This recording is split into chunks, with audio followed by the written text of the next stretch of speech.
thôi apa vừa chung một tải nhìn hai mày tê một tải thì vừa mày tê đương quy là nhìn hai nãy giờ tàn to trăm nhiều như tòng ấy tại mày tê bữa này bữa như thiếu tí tiền là không bữa bạn đào cho em 10 cân nhá đâu TC trăm nhiều như tòng 10 cân thì cả đào được cái củ nào đấy củ đấy nhá. đào của nào lấy của đấy à?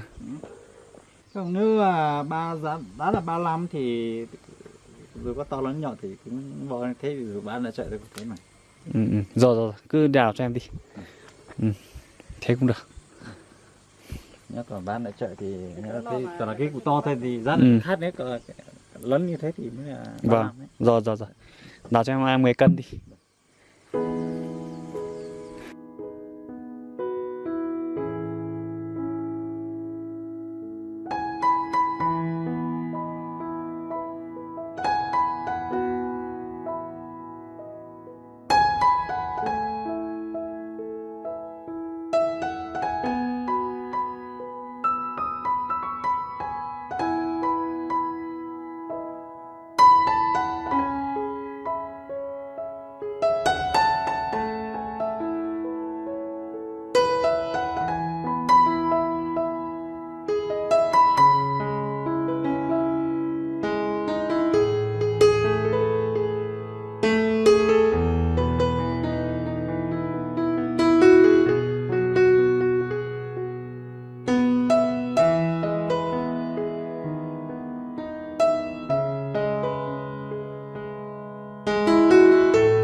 Cây thì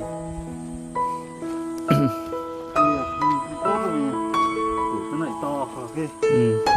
Cây thì như này, lá thì nó rất là tốt, củ này không to. Như kiểu con người cũng thế thôi. Con người thì nhìn vẻ bên ngoài thì tốt lắm nhưng mà bên trong thì không tốt đâu nhỉ.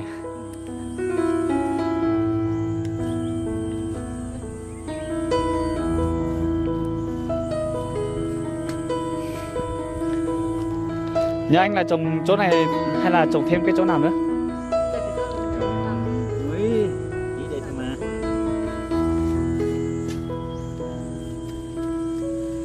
Nó trồng nhiều nhưng mà không có nhân lực thì sắp ở đây.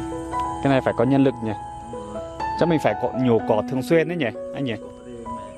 Nhiều lắm, phải thường xuyên cơ.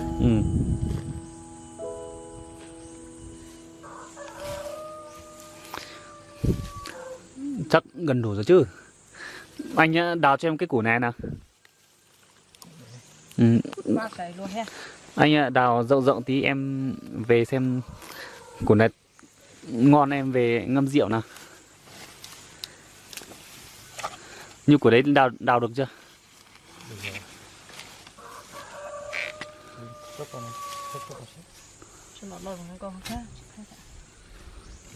Xem nó có to.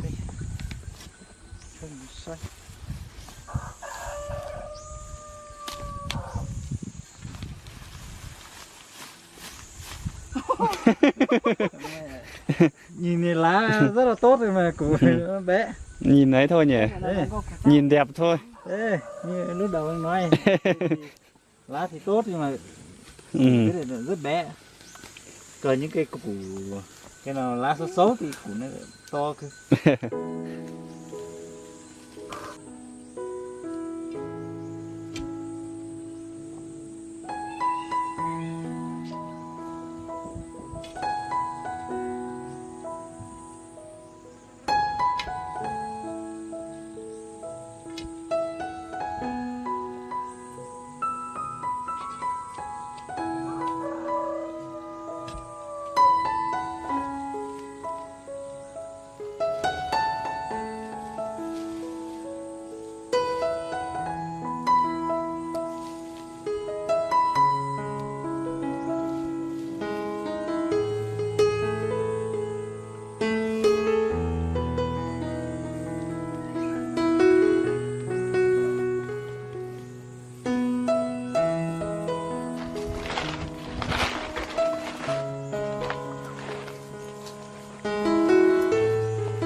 อันที่มือmình rào nhưมือmình rào đi rồi để cho rất để chặt mình rào đi mình tháo đi xoang mình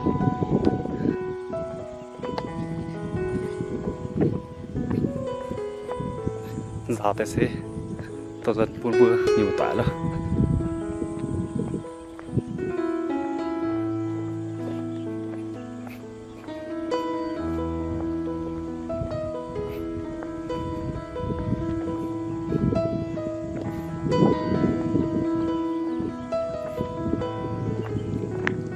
Dah kita tercak tadi.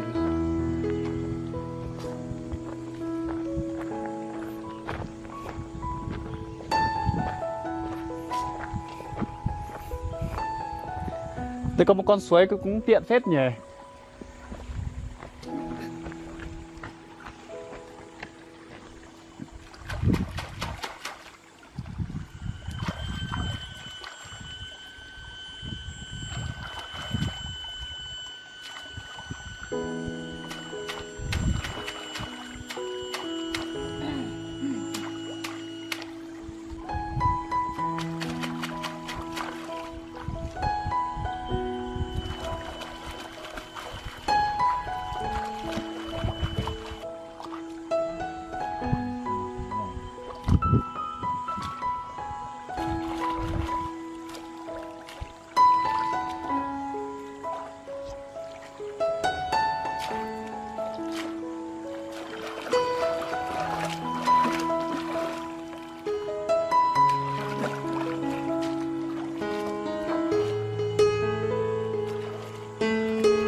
Thì vừa tọt ra ruộng này đâu tọt ra ruộng mình sẽ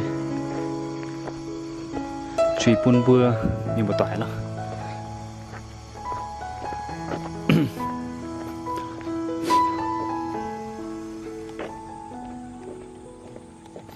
để sẽ xâm đương quy ở bữa nay chào sen thằng nó thì chào ton bữa tối nay đã làm bữa sinh tập bọn nó béo hả lọ đó này mà nó béo cái cạn đây đi nàyจะเป็นมิวยี่เปี้ยวท่านนอเต๋อยังวะนมตองได้ไหมy nôm béo nôm sò có chỉ mạnh thôi vui mạnh giờ mà chỉ nhỉ tim trong như tòng thôi mà nó béo để chắn nó sẽ đâu tung gồ này mình đi béo sẽ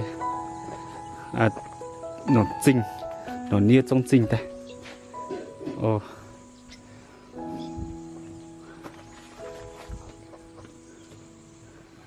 che đâu quá che nó chỉ mạnh quá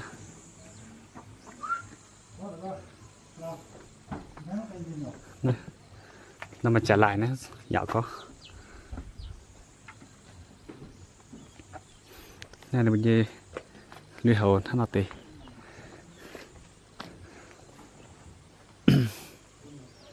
nghe đi nhìn hai tập bãi tuần tết này lọ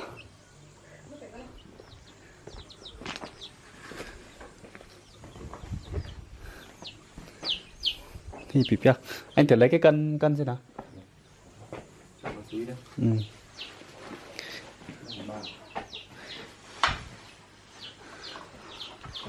Anh có hai cái kèm cả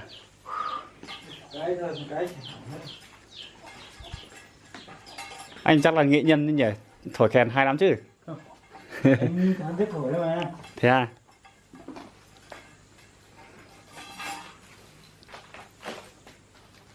này thì hơn một cân chứ anh thử cân nguyên của đấy xem nào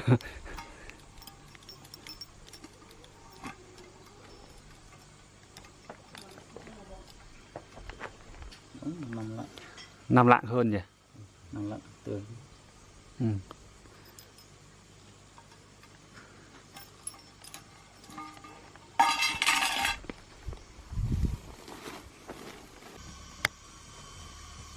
tao giang chạy với này nóng từ giang nóng sợ giang ha Coi chục cân thật.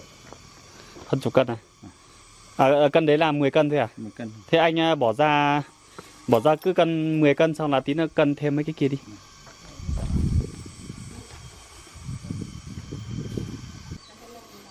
để sẽ đi ở miền mùa đi đến lát xì hân tham bùa miền cổ miền bùa bùa dòng tụ hay giờ nồng tụ bùa tờ tay dùng bùa tin bùa cũng hấp lào thì hấp y bùa là nhiều nó phải mình bùa giàu bún muôn ạ bùa giờ nồng tây giàu lại không đủ rồi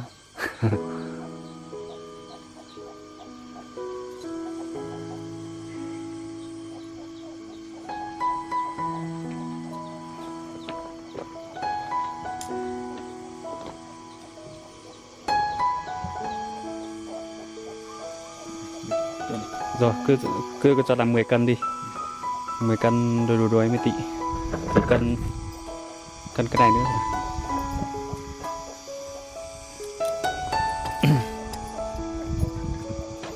nó này mẹ cũng đúng thế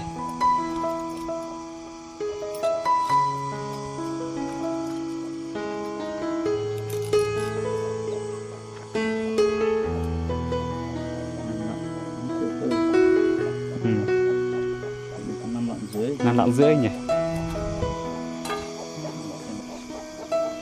ở như chúng tông tại không thể mà chịu chăm pha chụp mình xin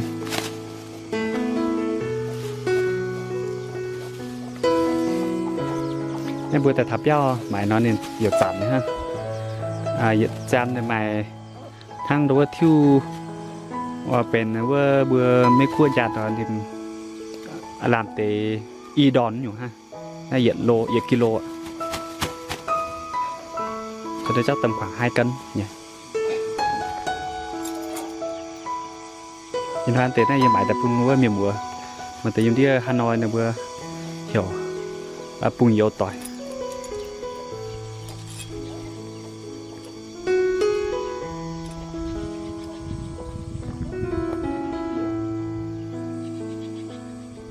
hai cân rưỡi tính 2 cân đi tính 2 cân với lại cái này là 10 cân mà 2 cân nhỉ 2 cân 420.000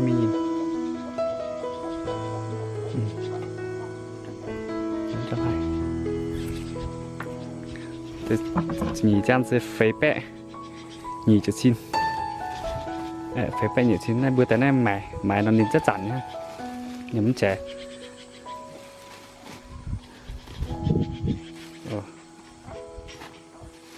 mai thao này đâu hiện nhỉ chợt lên đòn cho tụn tẹo đây cho đi hơn tên là bữa cho nhiều trung tụ bữa nào ở Japan tàn nhàn bữa nhiều ai tao chân ruột đã thì chung dài rẻ tại có chung nhiều xìa luôn nhưng mà anh ruột nhận non chẳng hồ thì sẽ làm từ nhận non ruột thọ y non chẳng hồ nó tháo ạ ruột thập béo lên xin miếng mùa ô bye